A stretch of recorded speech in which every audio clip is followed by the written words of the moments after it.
Halo Taku, salah satu genre anime yang paling disenangi adalah genre misteri atau detektif. Alasan anime bergenre misteri selalu menguras otak dan bikin deg-degan. Selain jalan cerita, alasan lainnya adalah karena selalu ada karakter cerdas di dalam anime tersebut. Padahal karakter cerdas dalam anime nggak cuma ada di genre misteri. Di anime action dan shonen pun selalu ada karakter yang cerdas meskipun nggak terlalu mendapat sorotan. Nah, kali ini Pangkalan Anime akan memberikan 8 rekomendasi anime di mana karakter utamanya cerdas. Oke, tanpa basa-basi langsung saja kita ke inti video. Di nomor pertama ada anime Youkoso Jutsu Ryoku Shijo Sugi no Kyoshitsue atau bisa disebut dengan Welcome to the Classroom of the Elite. Bercerita pada SMA Kudo Ikuse yang merupakan SMA idaman bagi para siswa karena 100% lulusan SMA itu akan mendapat pekerjaan yang diinginkannya, dan SMA itu juga merupakan SMA dengan peringkat yang sangat tinggi di Jepang. Namun bersekolah di situ bukannya sebuah kebahagiaan karena di sekolah itu kelas dibagi menjadi A sampai D dan perlakuan setiap kelas pun berbeda sesuai dengan grade-nya. Kiyotaka Ayanokoji adalah murid kelas D yang merupakan kelas yang terburuk. Di sana ia bertemu dengan Sujune Horikita yang percaya bahwa ia ditempatkan di kelas D karena kesalahan dan keinginan untuk mendaki sampai ke kelas A. Dan idola kelas yang tampaknya bersahabat dengan Kikyo Ushida yang bertujuan untuk membuat teman sebanyak mungkin. Di sekolah ini mereka tidak diacak tiap semesternya, jadi mereka akan satu kelas hingga selesai. Awalnya Ayanokoji menjalani kehidupan sekolah ini seperti biasa, namun karena dorongan dari Sujune dan gurunya, ia pun bertujuan untuk mencapai kelas A, dimana untuk dapat mencapai kelas A mereka harus mengumpulkan poin yang diberikan sekolah melebihi kelas A. Dapatkah Ayanokoji, Sujune serta teman-temannya mencapai puncak?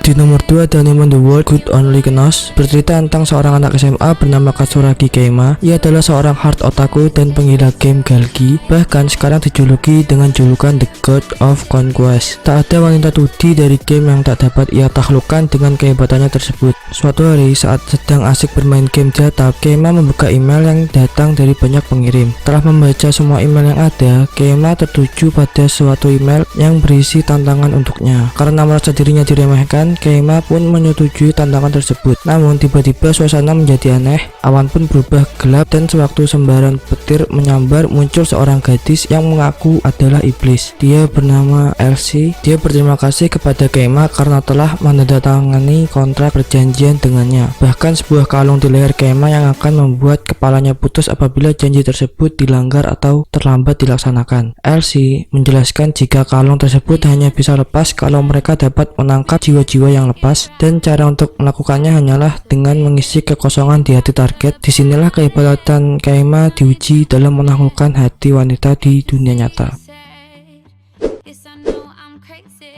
Di nomor ketiga ada anime NHK ni Youkoso atau Welcome to the NHK. Bercerita tentang seorang yang aneh dengan keanehannya bernama Sato Tatsuhiro yang sudah berumur 22 tahun, tapi dia seorang hikikomori akut dan juga need. Bahkan dia berpikir atau mulai gila dan stres bahwa yang menyebabkan dia menjadi hiki sebuah konspirasi dari pemerintah Jepang yang membuat sebuah organisasi bernama NHK, Nihon Hikikomori Kyokai, yang tujuan organisasi itu membuat rakyatnya menjadi hiki. Hidupnya mulai berubah ketika dia bertemu dengan seorang gadis cantik bernama Nakahara Misaki yang berjanji akan menghilangkan penyakitnya itu. Welcome to the NHK sangat direkomendasikan karena ini adalah anime yang anti mainstream yang berani menyinggung kehidupan masyarakat modern di Jepang.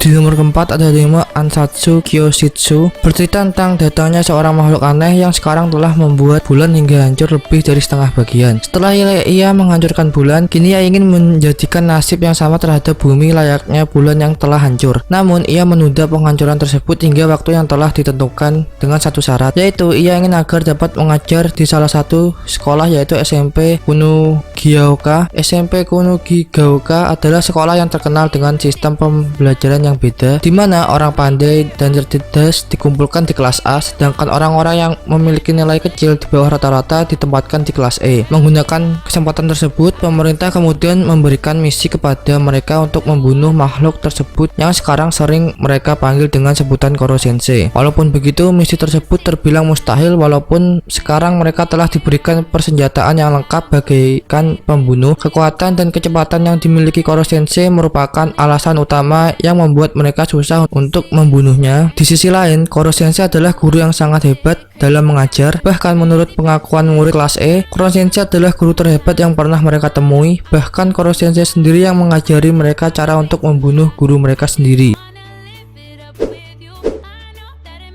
Di nomor 5 ada anime Yakusoku no Neverland, berlatar di sebuah rumah panti asuhan. Panti asuhan tersebut juga memiliki lapangan yang sangat luas. Di sana anak-anak berkumpul dalam kebahagiaan walaupun mereka tak memiliki orang tua. Para anak berkumpul dan membentuk sebuah keluarga besar serta sister yang merawat mereka yang mereka panggil sebagai mama. Tak ada nama yang diabaikan karena mereka akan diadopsi paling lama pada usia 12 tahun. Walaupun mereka memiliki tes yang sulit, mereka diizinkan untuk bermain setelah itu. Namun ada satu larangan yang tak boleh mereka lakukan, yakni jangan pernah keluar dari area panti asuhan dan jangan pergi mendekati gerbang. Namun suatu hari, dua anak dari mereka yang mendapatkan nilai tertinggi yaitu Enma dan Norman mengikuti temannya yang baru saja diadopsi untuk memberi barang yang tak sengaja tertinggal oleh Connie. Namun setelah sampai di gerbang, mereka sangat syok dan terkejut. Mereka melihat dan mengetahui apa yang sebenarnya disembunyikan dari mereka selama ini.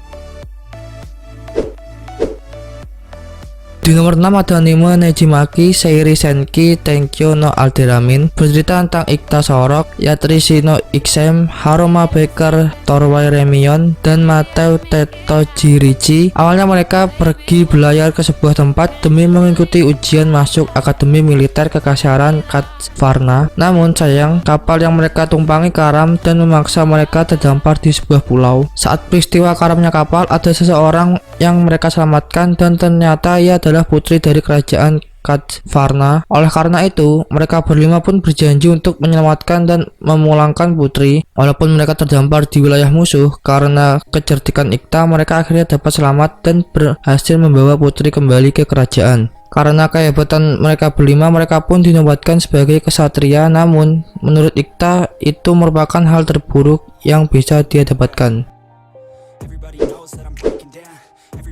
Di nomor 7 ada anime Choyoyu. 7 siswa SMA jatuh di dunia alternatif setelah pesawat yang mereka naiki mengalami kecelakaan. Hebatnya, mereka tetap tenang menghadapi masalah yang menimpa mereka. Ketujuh remaja ini dengan cepat menyesuaikan diri dengan dunia baru mereka dengan menggunakan pengetahuan dan keterampilan masing-masing. Mereka merevolusi dunia fantasi menjadi tempat yang lebih baik. Dan 7 pemuda tersebut bernama Ringo Ososhi, seorang penemu terbaik dunia, Ichijo Aoi, ahli pedang terbaik dunia, Kanjaki Ken, dokter terbaik dunia, Sanada Masato, pengusaha terbaik dunia, Prince Akatsuki, pesulap terbaik dunia, Sarutobi Shinobu, jurnalis terbaik dunia, dan Mikogami Tsukasa, politisi terbaik dunia. Di nomor 8 ada anime Darwin's Game. Suatu hari Kaname Sudo diinvite oleh temannya dari sebuah game misterius yang bernama Darwin's Game, sebuah aplikasi game smartphone yang belum pernah dimainkan. Tanpa mengetahui apapun tentang game tersebut, akhirnya waktu mundur dalam game otomatis berjalan hingga tiba waktunya game tersebut memberitahukan bahwa Kaname harus bertarung melawan seseorang. Awalnya Kaname menghiraukan pemberitahuan tersebut, namun hingga waktunya seseorang menyerang dirinya. Memulai game mematikan ini, tak ada tulisan logout ataupun berhenti dari game. Mereka harus menyelesaikan game mematikan ini. Siapapun yang kehabisan poin maka ia akan mati dan lenyap dari dunia ini. Untuk mendapatkan poin, mereka harus bertarung satu sama lain dan memenangkan pertandingan. Terlebih lagi, setiap pemain diberikan sebuah kemampuan khusus yang disebut dengan sigil. Setiap pemain memiliki sigilnya masing-masing, entah itu sigil kuat ataupun sigil lemah.